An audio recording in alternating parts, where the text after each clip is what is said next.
शेती शोधून काढली. शेतीचं संशोधनच झालेलं आहे. शेती शोधून काढलेली आहे माणसानं, पण ती केवळ 5,000 वर्षापूर्वी शोधून काढली. मग त्याच्या आधी 35 लाख वर्ष माणूस काय करत होता, काय खात होता, त्याचं अन्न काय होतं? तर सुरुवातीची 30 लाख वर्ष माणूस शिकारी अवस्थेत जगत होता.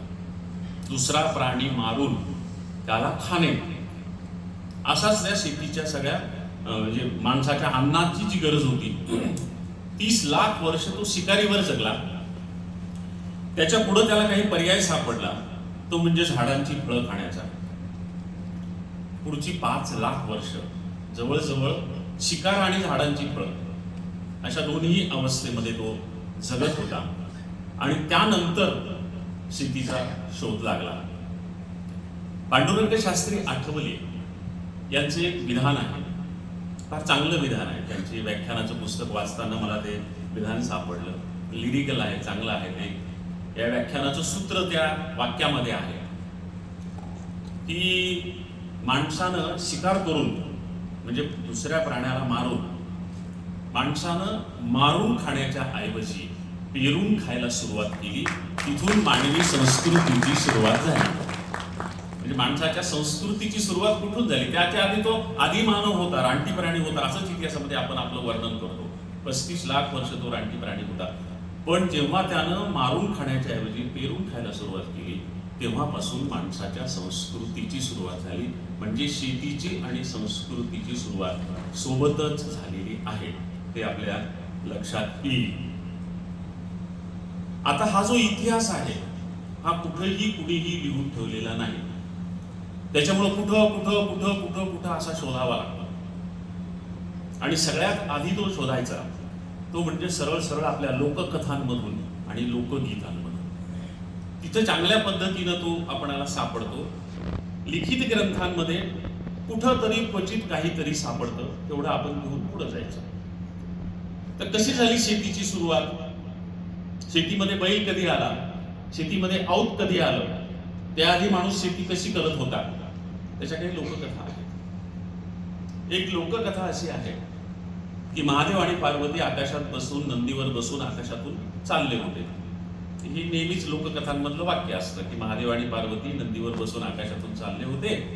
आणि मग पार्वतीला आपल्या भक्तांचं दुःख काहीतरी दिसतं. महादेव आपल्या नादात असतो, पण तिचं लक्ष असतं आपली प्रजा काय करते आहे म्हणून. तर पार्वतीने सहज खाली पाहिलं तर भर उन्हामध्ये प्रचंड घामाघूम झालेला एक माणूस काहीतरी मातीची उकराउकरी करत होता. आणि त्याच्या हातामध्ये फक्त काटूक होतं, काहीतरी लाकडाचा दांडुका होता काहीतरी. त्यानं तो उकराउकरी करत होता, परेशान होता. प्रचंड ऊन होतं, घामाघूम झालेला होता. पार्वती म्हणली, देवा ते फार परेशान दिसायले, लेकरू जरा त्याच्या जवळ जरा खाली. मग महादेवानं नंदी खाली उतरला आणि मग त्या शेतकऱ्याजवळ गेल्यावर त्यांनी चौकशी केली, काय चाललंय बाळा तुझं, परेशान दिसतो आहेस तू, काय अडचण आहे तुझी, काय काम करतो आहेस तू? तर तो म्हणाला की आता उन्हाळा संपला की पावसाळा सुरू होईल, त्यावेळेस मला इथं काहीतरी बी टाकायचं आहे, पण माती भुसभुशीत करून ठेवतोय माझ्या इथं पाणी मुरावं म्हणून, पाणी जमिनीत राहावं म्हणून. मी ह्या काटकानं काय करतोस म्हणली, तू परेशान होतोस ना, तुला ते उकरता येत नाही ना बरोबर. मग मी काय करू म्हणाला, माझ्याजवळ कुठं काय आहे साधन दुसरं? मग पार्वती म्हणाली, देवा तुमच्या हातातलं त्रिशूळ त्याला द्या ना, त्रिशूळ त्याला द्या. आणि मग महादेवानं पार्वतीचं म्हणणं ऐकलं आणि त्या माणसाला त्रिशूळ दिला. त्यानं तो त्रिशूळ जो आहे तो उलटा केला. त्या 3 सुळाचे 3 फण झाले आणि ती फण झाली. लोककथेमध्ये असं सांगितलं जातं की त्या 3 सुळाचे महादेवाच्या 3 फण झाले आणि तिफण झाली. शेतीमध्ये औत आलं, साधन आलं, तिफण आली. त्याचे हे लोककथेमध्ये सांगितलेलं आहे की तिथून साधन आलं. बैल कुठून आला?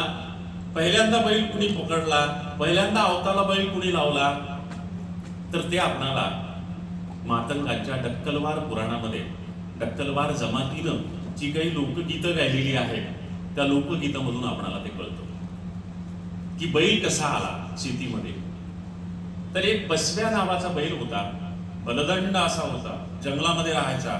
आणि बलदंड असल्यामुळे थोडासा कसा त्याला माजणे असं म्हणतो आपण. शक्तीचा गर्व झाला की माजणे म्हणतो आपण. नुसता शक्तिमान असेल तर बलदंड म्हणतो, पण त्याला कसा गर्व झाला तो माजला. टोकदार शिंग होती त्याला. आणि मग तो काय करायचा की ऋषी कुणी तपश्चर्याला बसलेले दिसले तो जाऊन त्यांना शिंगानं मारायचा.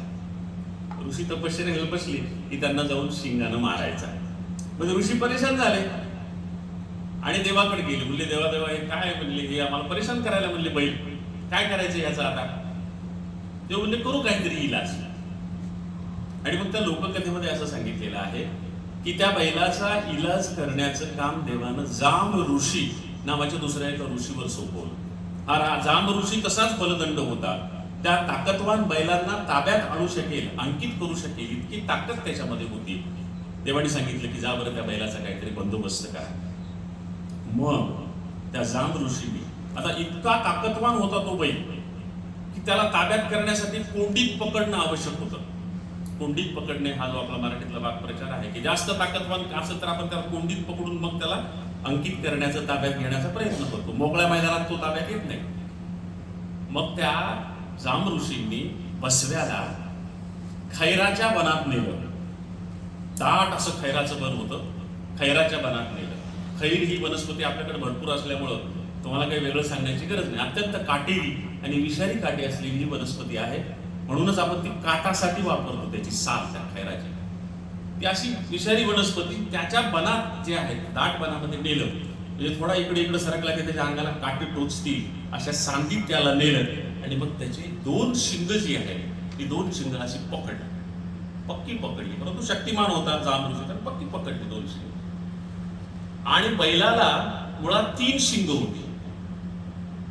2 शिंगाचा नाही, 3 शिंगाचा होता मूळ बैल जो आहे. 3 शिंग होती बैलाला. दोन्ही बाजूची 2 शिंग धरली. मधलं शिंग त्यानं उपटलं जांब ऋषीने. त्या मधल्या शिंगाच्या टोकानं त्याचं नाक जे आहे त्याला छिद्र पाडलं. म्हणजे सजीव प्राण्याला ताब्यात आणायचं असेल तर त्याच्या संवेदनशील जागेला धरायला पाहिजे ना. आपण म्हणतो ना की नाक धरायला पाहिजे. नाक ही सगळ्यात जास्त संवेदनशील गोष्ट आहे शरीरातली. तर त्या बैलाची सुद्धा सगळ्यात जास्त संवेदनशील गोष्ट नाक. या नाकाला त्यानं ते छिद्र पाडलं त्या तिसऱ्या शिंगाच्या टोकानं. आणि खैराच्या बनाची, तिथल्या झाडाची काटेरी साल काढली आणि ती त्याच्या नाकात घातली आणि ती पाठीमागं बांधली. आणि मग त्याला बऱ्यापैकी ताब्यात आणलं त्या बैलाला. मग आता ह्याचं काय करायचं. तर त्याला समजलं की तो महादेवानं त्रिशूल दिलेला आहे, तो शेतकऱ्याला स्वतः ओढावा लागतो. मग देव म्हणाले की त्या शेतकऱ्याकडे नेऊन द्या, म्हणजे तो आपोआपच वठणीवर येईल बैल. आणि अशा प्रकारे बैल तिथं आणला, शेतकऱ्याच्या स्वाधीन केला आणि तो त्याच्या तिकणीला लावून गेला. पण तरी बैल बलदंड असल्यामुळं शेतकऱ्याला ते व्यवस्थित चालना ना तिकणीला. नवीन गोरा आपण जसं लावतो तर ते काही आपल्याला पेटवणे म्हणतो ना आपल्याकडे आपण, ते काही नीट चालत नाही. धसमुसळेपणा वगैरे करत राहतं, मग अडचण जाते. मग त्या शेतकऱ्याने सांगितलं त्या राम ऋषीला की अहो हे मला दिलं तुम्ही, पण हे काही उपयोगाचं नाही, हे फार त्रासदायक आहे, म्हणजे मला तुमचं तुम्ही घेऊन जा. मग जांब ऋषी म्हणलं ठीक आहे, त्याला आणखी कमकुवत करतो.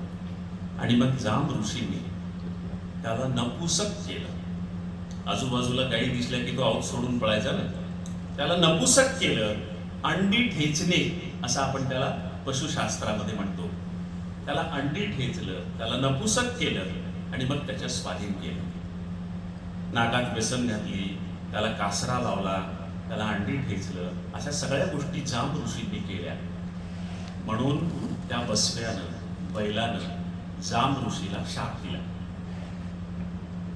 की मी एवढा मोकळा राणावनात फिरत असताना तुम्हाला असं बंदिस्त केलंस आणि शेतकऱ्याच्या स्वाधीन केलंस, तुझं काही बरं होणार नाही. इथून पुढं तुझ्या सगळ्या पिढ्या, तुझे सगळे वंशज हे माझ्या शेणातले दाणे खातील, नाहीतर माझ्या पायाखालचे दाणे खातील.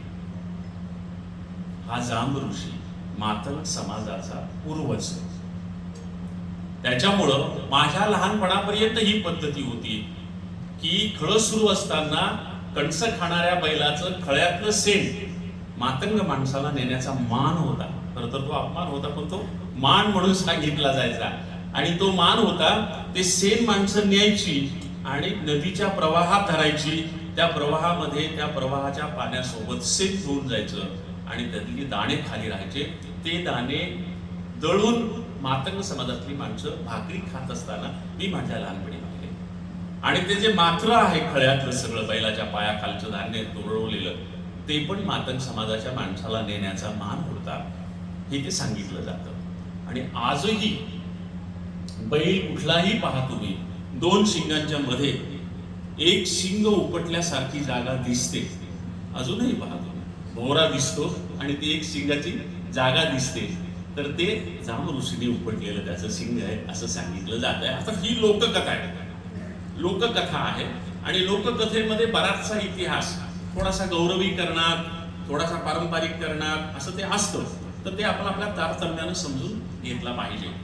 तर अशा प्रकारे बैल हा शेतीमध्ये आला, साधन शेतीचं शेतकऱ्याला उपलब्ध झालं. ही सुरुवातीची अवस्था असणार, ते लोककथांच्या मध्ये आलेलं आहे.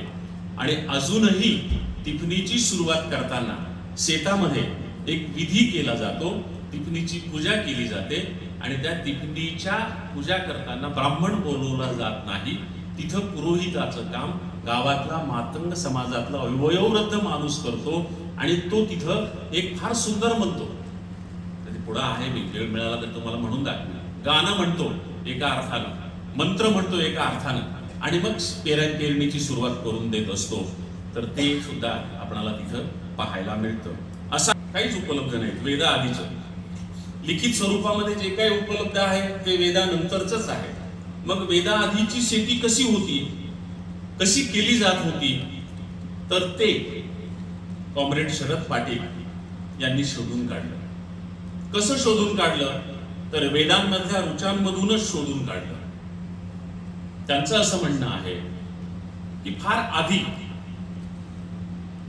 दामोदर धर्मानंद कोसंबी म्हणून जे प्राच्य विद्या विशारद होते, त्यांनी असं सांगून ठेवलं होतं की भाषाशास्त्राच्याच अध्ययनातून वेदाच्या आधीच्या काही गोष्टी समजण्याची शक्यता आहे, पण तसा भाषाशास्त्रज्ञ आपणाला अजून उपलब्ध झाला नाही.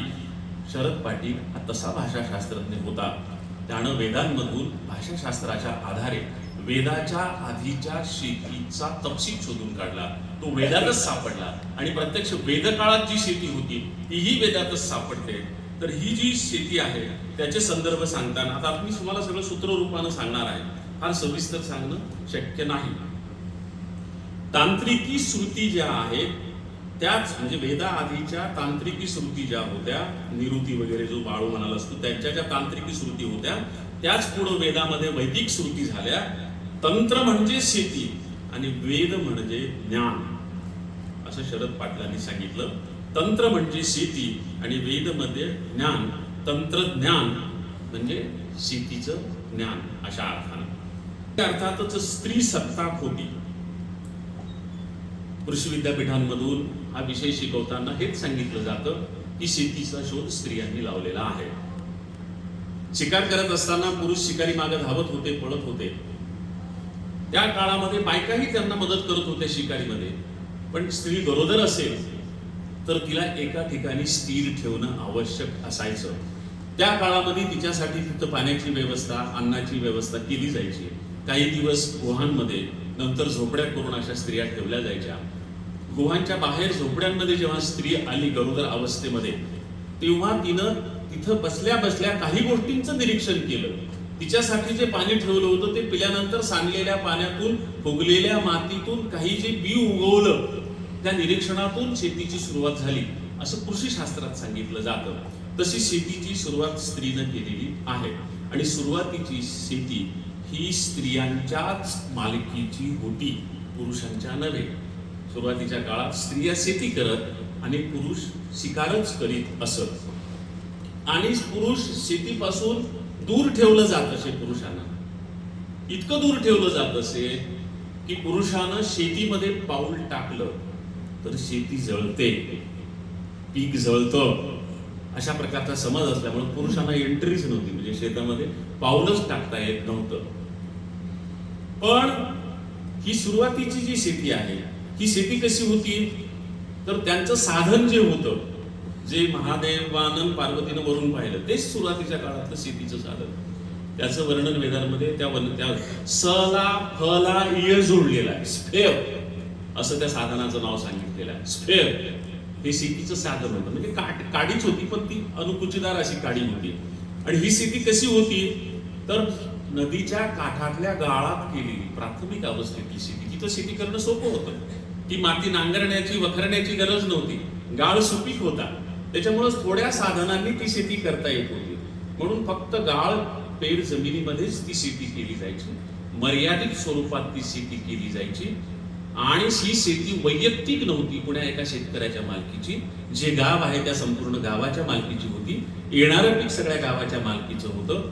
जास्तीचं पीक आलं तर जाळून टाकलं जात असे, शिल्लक ठेवलं जात नसे, जाळून टाकलं जात असे.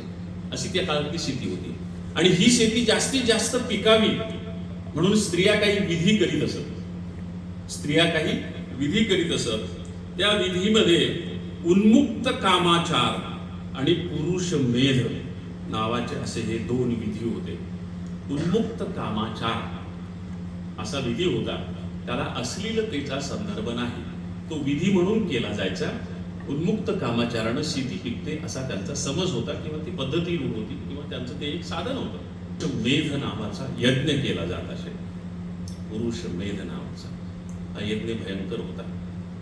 शेती पिकावी म्हणून हा यज्ञ स्त्रिया करीत असत. काय यज्ञ होता हा तर आपण जसं म्हसोबाला बिरोबाला बकरू कापतो तसा शेतीला पुरुष कापला जायचा.